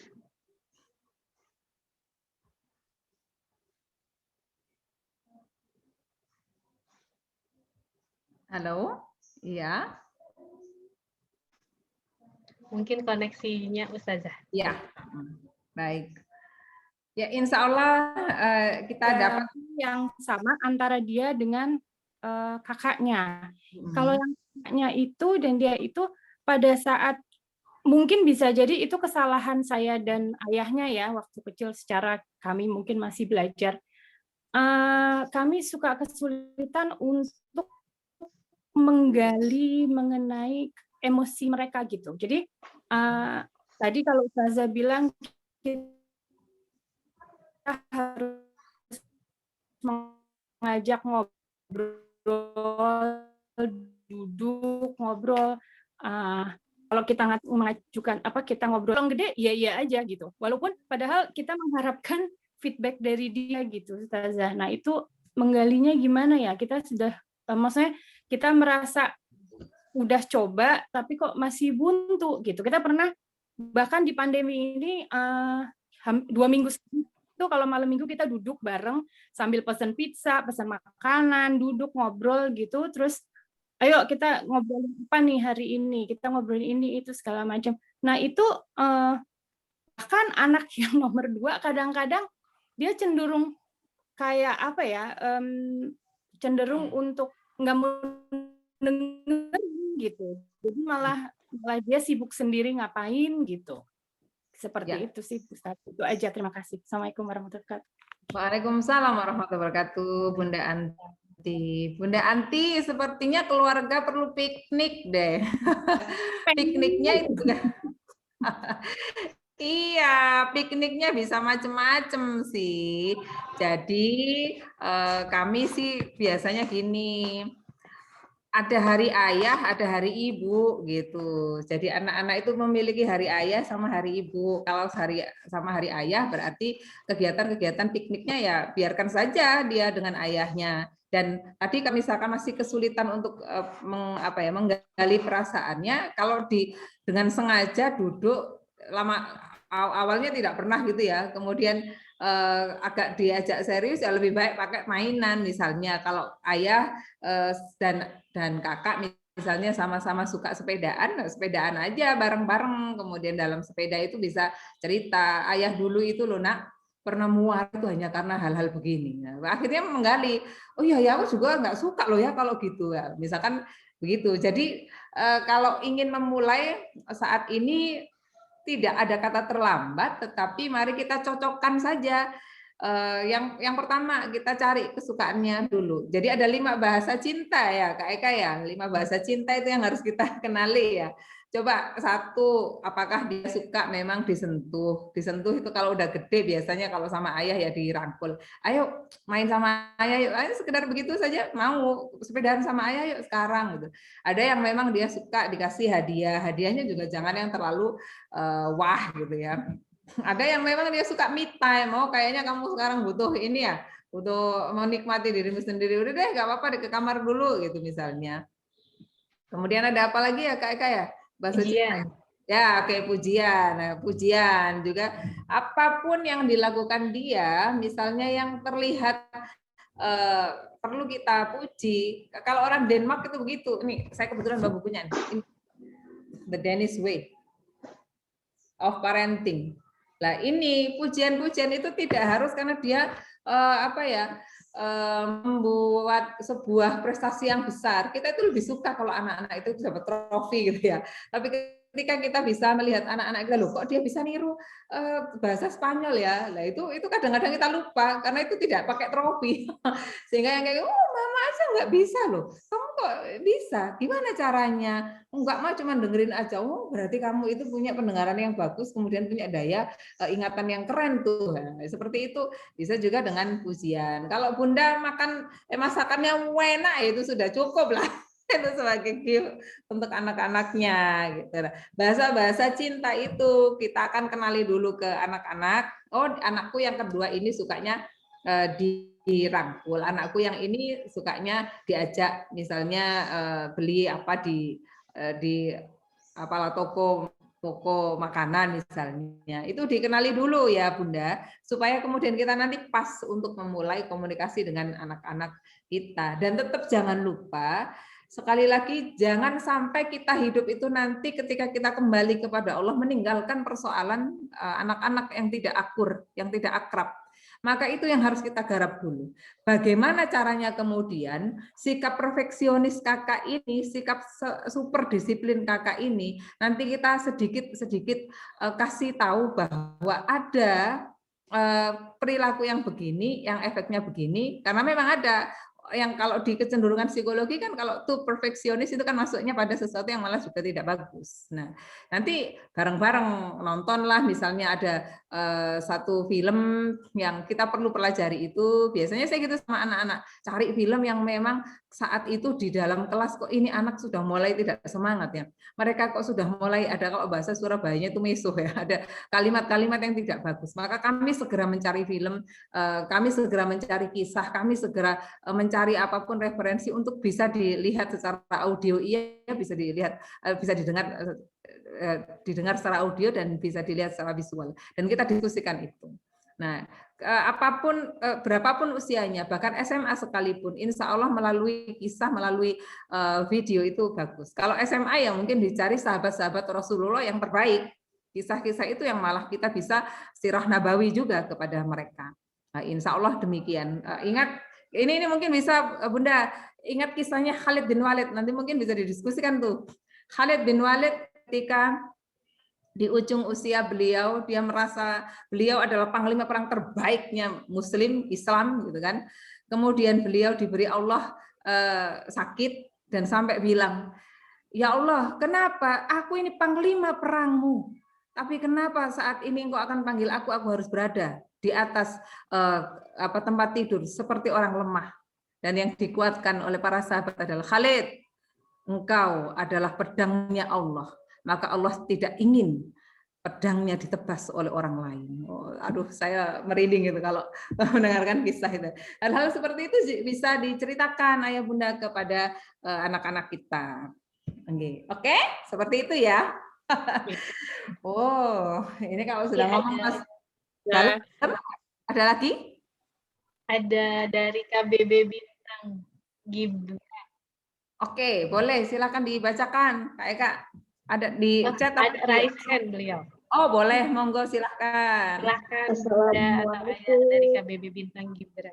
Waalaikumsalam warahmatullahi wabarakatuh. Ya, sebelumnya Bu, saya mau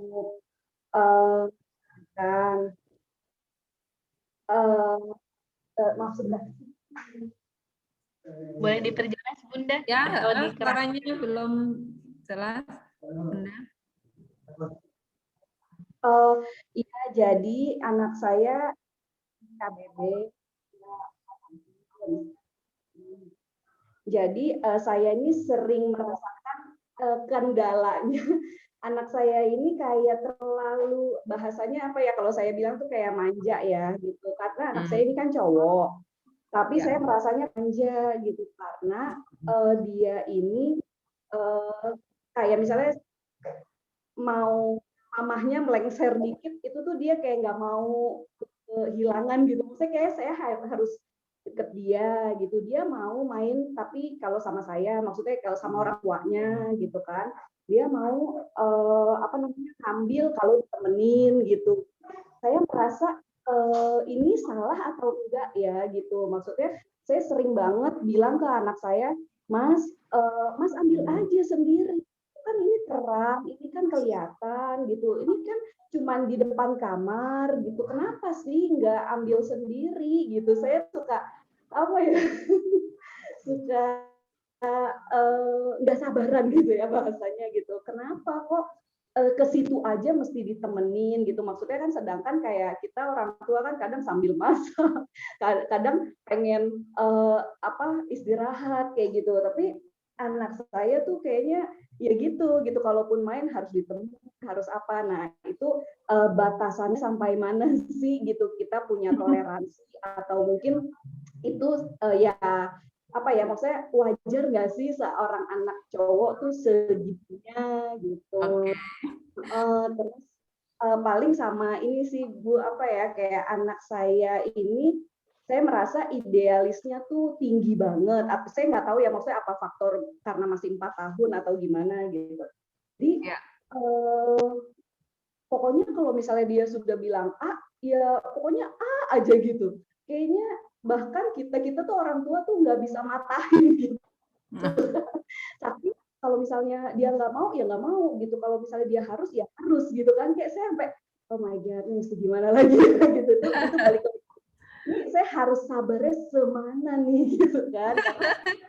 Putranya berapa Bunda? Baru 1 ya? Baru 1 sih. Tambah lagi biar tahu rasanya. Beda. Iya bener juga sih, mungkin itu ya karena masih sendiri ya. Ya benar-benar. Itu biar tahu rasanya berbagi, itu yang pertama.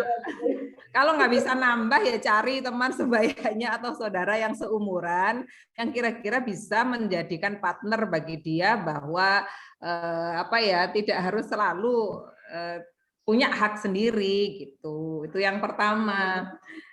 Yang kedua, Bunda jangan lupa ya, kembali lagi kalau usia anak kita itu masih TK sampai SD, bahkan kembali lagi saya bilang SMA sekalipun, itu kadang-kadang butuh untuk diberikan cara, bukan hanya itu kan udah di depan pintu doang, kamu gitu aja nggak berani ambil gitu. Misalnya, oh gini loh Kak, dan dipanggil kakak itu insya Allah akan membuat dia cepat memahami bahwa dia itu sudah ada beranjak usianya. Kakak kan sekarang udah TKB nih, tak panggil kakak ya, biar dia juga merasa bahwa dia juga sudah ada tanggung jawab sebagai anak yang lebih besar lagi. Nah Kak, kalau di depan ini gini loh, biasanya Bunda itu kalau ngambilnya kayak gini loh Kak. Jadi Bunda kasih ini dulu, contoh dulu supaya dia, kan aku ini nggak berani, ngapain sih Bunda, mau itu di depan aku pokoknya nggak bisa ya nggak mau gitu kan.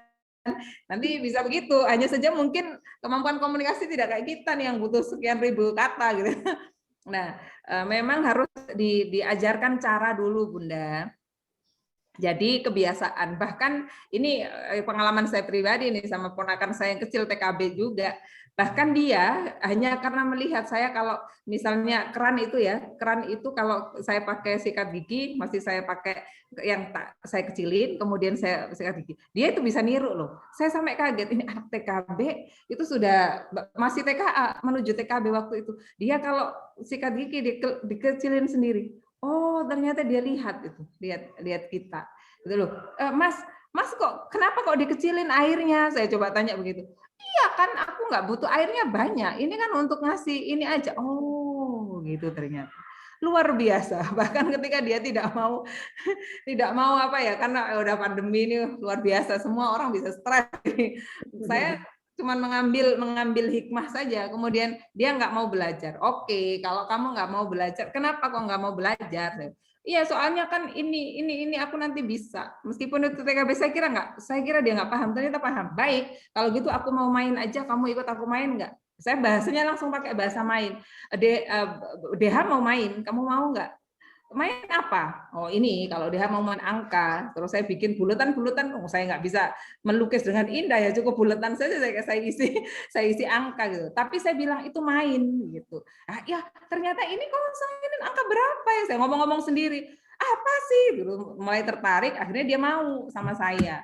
Lah, saya juga yang paling saya perhatikan adalah ketika ibundanya melakukan apa, saya tidak boleh berseberangan. Meski saya tidak setuju, saya akan diam dulu lihat, kemudian misalnya, saya langsung mengisi peran di mana saya ketidaksetujuannya, saya luruskan dengan ibundanya, tapi kemudian ibundanya sekalian saya kasih maaf contoh begitu ya. Jadi gitu Bun, mama-mama saja perlu dikasih contoh, apalagi anak-anak kita kan. Baik, Ustaz, terima kasih. Mohon maaf ya, semoga tidak ini kasar bahasa saya orang Surabaya nih. Ya, di chat ada yang bertanya, Ustazah. Oh baik, silahkan. Ibu Nina Amalia Satwika, Ustazah mau tanya bagaimana mengencourage anak untuk berani meminta maaf saat melakukan kesalahan. Makasih. Terima kasih. Ini malah saya belajar dari anak-anak untuk mengucapkan maaf dan terima kasih. Ya, kalau biasanya yang saya lakukan, dia lihat kesalahannya apa dulu gitu. Saya lihat kesalahannya dulu. Kalau kesalahan di saat itu dia harus minta maaf saat itu, maka akan saya beritahu. Allah itu suka dengan anak-anak yang begini loh, yang begini. Saya cerita dulu. Nah, kalau Allah sudah suka, biasanya Deham suka, ayah suka, ibu suka, semuanya suka. Lah kamu mau nggak kalau kita semua suka sama kamu? Dia mau. Caranya ada satu. Kamu mau nggak melakukan caranya?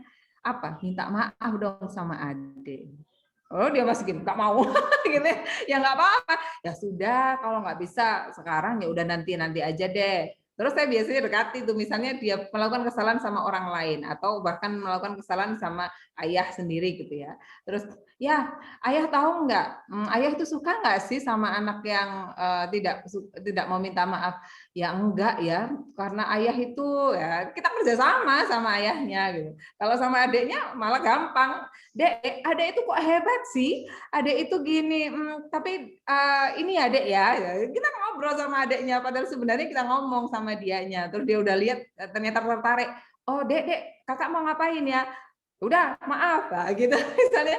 Jadi kita memang harus ada seni ya, ada seni untuk pendekatan, seni untuk membuat dia menyadari itu kesalahan tanpa kita tak maaf. Kalau disuruh itu ya sakit sebenarnya, tapi kalau kita mengajarinya dengan apa ya, dengan alami, dengan tidak membuat dia terluka, tidak menjudge bahwa dia salah, itu insya Allah malah akan menjadi value yang akan bisa menghadapi hidupnya nanti.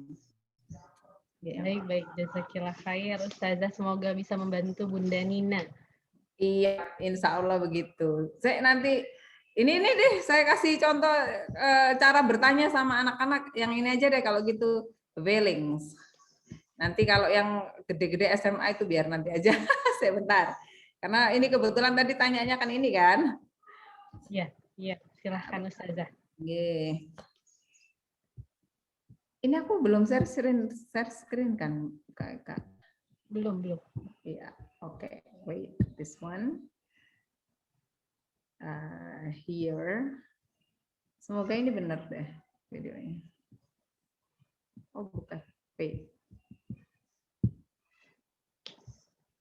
Oh, no. Sebentar, maaf. Ya. Saya cek dulu. Santai aja Ustazah. Sabar menunggu. Oh, benar. Nah, sudah kedengaran suaranya. Oke. Tapi belum keluar karena belum saya share. Iya, oke. Bismillahirrahmanirrahim. Diare ignore. Sudah, ini. Coba sih. Ya. Start. Screen sharing. Ya.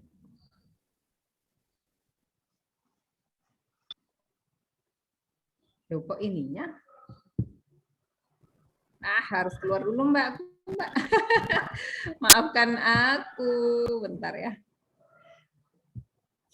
Ini loh yang mau di-share itu. Ini dikeluarin dulu. Ya, sorry ya IT. Semoga aman. Ini cara ada namanya CBC Kids Talk, Mbak. Jadi nanti teman-teman Sabin bisa seru nih. Saya kadang-kadang melakukan ini sama anak-anak. Saya nyontoh karena baik ya, saya contoh nggak apa-apa. Gitu. Jadi ilmunya insya Allah bisa bermanfaat terus. Tidak hanya saat ini saja. Bismillah, semoga. Buat ayah bunda yang pasangannya mungkin karena kendala kerja atau